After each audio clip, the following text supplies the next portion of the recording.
बिस्मिल्लाहिर्रहमानिर्रहीम। अस्सलाम वालेकुम। आज 11 जनवरी बरोज़ सोमवार हम बात करेंगे DG ISPR general Asif Ghafoor की एक अहम प्रेस कॉन्फ्रेंस हुई। उस प्रेस कॉन्फ्रेंस में मौलाना फजलुर रहमान और PDM को सख्त तरीन वार्निंग दे दी गई है। उस वार्निंग के बाद मौलाना फजलुर रहमान हज़ियानी गुफ्तगू करने लगे, होशो हवास खो बैठे।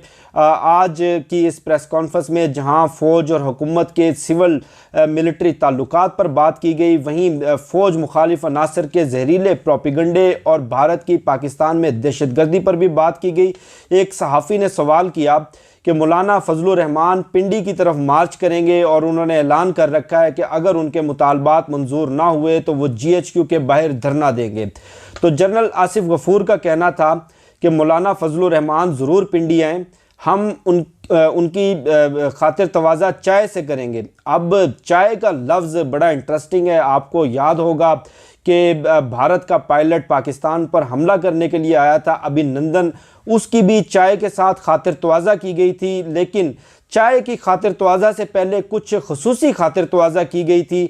तो इस वक्त तमाम सहाफ़ती हल्के और जनरल आसिफ गफूर का ये पैगाम बड़े मायने ख़ेज़ अंदाज में ले रहे हैं कि चाय पिलाने से मुराद उनकी क्या कोई ढका छुपा पैगाम है फजलुर रहमान के लिए। और अब फजलुर रहमान का रद्द अमल भी इस पर सामने आ गया है।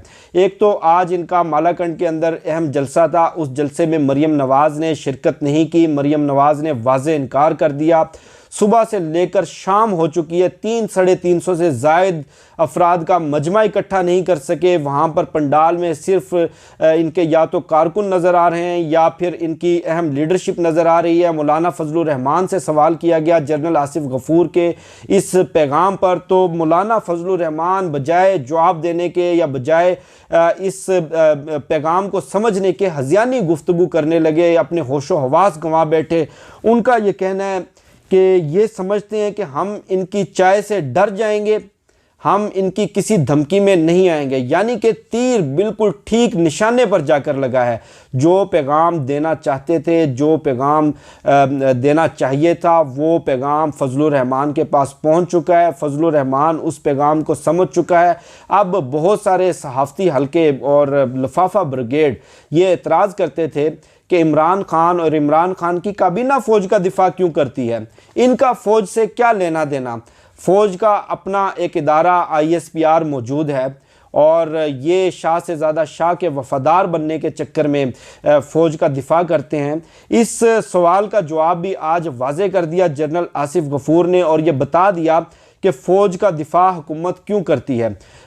उनका जो फ़ौज के ख़िलाफ़ इल्ज़ामात और जहरीला प्रोपिगंडा है, ख़ुसूसन फजलुर रहमान का, नवाज़ शरीफ का, मरीम नवाज़ का, उस पर उनका ये कहना था कि फ़ौज का मोरल अपनी जगह कायम है। हमारे ख़िलाफ़ जो इल्ज़ामात लगाए जा रहे हैं वो इल्ज़ामात इतने बेबुनियाद और इतने झूठे हैं कि हम उनका जवाब देना भी ज़रूरी नहीं समझते। और फ़ौज को सियासत में मत घसीटें, फ़ौज का सियासत से कोई लेना देना नहीं, हमारी सियासत में कोई इंटरफेरेंस नहीं है। और हुकूमत फ़ौज मुखालिफ अनासर के साथ जिस तरह से निमट रही है, जिस तरह का काउंटर नैरेटिव दे रही है, हुकूमत बिल्कुल दुरुस्त कर रही है। हम हुकूमत के साथ खड़े हैं। फ़ौज हुकूमत का ज़ैली इदारा है। फ़ौज हुकूमत को नहीं चला रहा बल्कि हुकूमत फ़ौज को चला रही है। वाज़े तौर पर उन्होंने जो ये बयानियाँ प्रमोट करते हैं कि सिलेक्टेड इमरान खान सिलेक्टेड है, इसको लाने वाले जो सिलेक्टर्स वो असल हुकूमत चला रहे हैं, आज उनको भी मुँह तोड़ जवाब दिया गया है। और ये जो फजलुर रहमान और जो इनके PDM के राब्ते और ये सारी चीज़ें थी, आज के पैगाम के बाद ये जो कहते थे कि टांगें कांप रही थी, माथे पर पसीना था, तो फजलुर रहमान की टांगें आज कांपती हुई नज़र आईं। और उसके साथ साथ आज ये जो PTM की एक मूवमेंट पाकिस्तान के ख़िलाफ़ और रियासत पाकिस्तान के ख़िलाफ़ और फ़ौज के ख़िलाफ़ चल रही है। आपने देखा होगा कि PDM के जलसे में, PDM के प्लेटफॉर्म से PTM ने पाकिस्तान के ख़िलाफ़, रियासत के ख़िलाफ़, फ़ौज के ख़िलाफ़ नारे लगाए और ये दावा किया कि पाक अफ़गान बॉर्डर की सरहद हम उखाड़ देंगे, बाढ़ उखाड़ देंगे। और उसके अलावा खैबर पख्तूनख्वा और कबायली इलाकों को अफ़गानिस्तान का हिस्सा बनाने के नारे भी लगाए गए। उस पर सख्त तरीन रद्द अमल दिया आज फ़ौज की जानिब से। वाज़े तौर पर इनको चैलेंज दिया गया, किसी की माई के लाल में अगर जुर्रत है अगर किसी में इतनी हिम्मत है तो वो ये बाढ़ उखाड़ के दिखाए। और हम देखते हैं कि किस तरह बाढ़ उखाड़ने की बातें की जा रही हैं और किस में इतनी जुर्रत है वो जो ये बाढ़ को उखाड़ कर दिखा सकता है। और इसके साथ साथ एक दिलचस्प बात, पाकिस्तान में हालिया दहशतगर्दी की लहर, मच इंसिडेंट और बलूचिस्तान और पूरे पाकिस्तान में दहशतगर्दी की जो भारतीय इन्वॉल्वमेंट है उस पर वाज़ेह तौर पर फ़ौज की तरफ से नाकाबिले तरदीद सबूतों के साथ, शवाहद के साथ बता दिया गया और भारत का चेहरा बुरी तरह से एक्सपोज कर दिया गया। लेकिन इससे दिलचस्प चीज़ कल मैंने इंडियन चैनल्स के ऊपर देखी, मैं उनके कुछ टीवी शोज़ देख रहा था। इंडिया के पूरे टीवी शोज़ में सब यकजुबां होकर, एंकर से लेकर उनके जो तज्जियाकार बैठे थे, सब यकजुबां होकर इमरान खान और फ़ौज को बुरा भला कह रहे थे, तनकीद कर रहे थे और पीडीएम को एक अजीम सियासी तहरीक के तौर पर पेश कर रहे थे।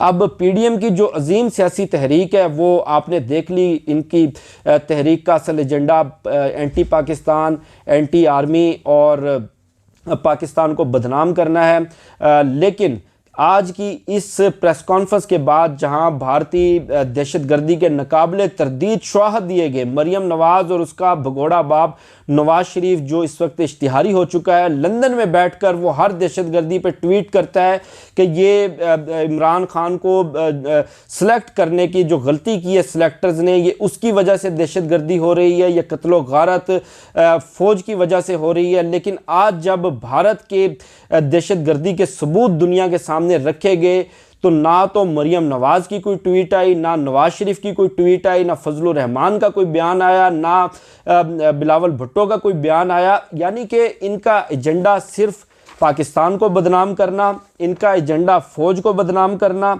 इनका एजेंडा सिर्फ और सिर्फ रियासत को बदनाम करना और इस तरह की बातें करके कि फ़ौज सियासत में इंटरफेयर कर रही है। फ़ौज की सियासत और इलेक्शन में इंटरफेरेंस से मुतल्लक वाज़े तौर पर दो टोक अंदाज में बता दिया गया कि जनाब हम इलेक्शन के इस प्रोसेस का सिक्योरिटी के लिए हिस्सा बने थे हुकूमत पाकिस्तान और इलेक्शन कमीशन की दरख्वास्त पर। अगर आपको कोई एतराज़ है 2018 के इलेक्शन पर, इलेक्शन कमीशन मौजूद है, पाकिस्तान के आज़ाद अदारे मौजूद हैं, हाई कोर्ट्स मौजूद हैं, सुप्रीम कोर्ट मौजूद हैं, आप इन इदारों में क्यों नहीं जाते? या तो आप कहें कि आप इलेक्शन कमीशन गए हों, इलेक्शन कमीशन से आपको रिलीफ ना मिला हो, आप सुप्रीम कोर्ट गए हों, आप हाई कोर्ट गए हों, आपने किसी पाकिस्तान के आईनी दरवाजे पर अपनी दरख्वास्त जमा नहीं करवाई, आप किसी जगह रिलीफ लेने के लिए नहीं गए और आज आप खड़े होकर कहते हैं कि ये सब कुछ फ़ौज करवा रही है, ये सारी धांधली फ़ौज ने करवाई है। धांधली से मुतल्लक सबूत क्या है आपके पास?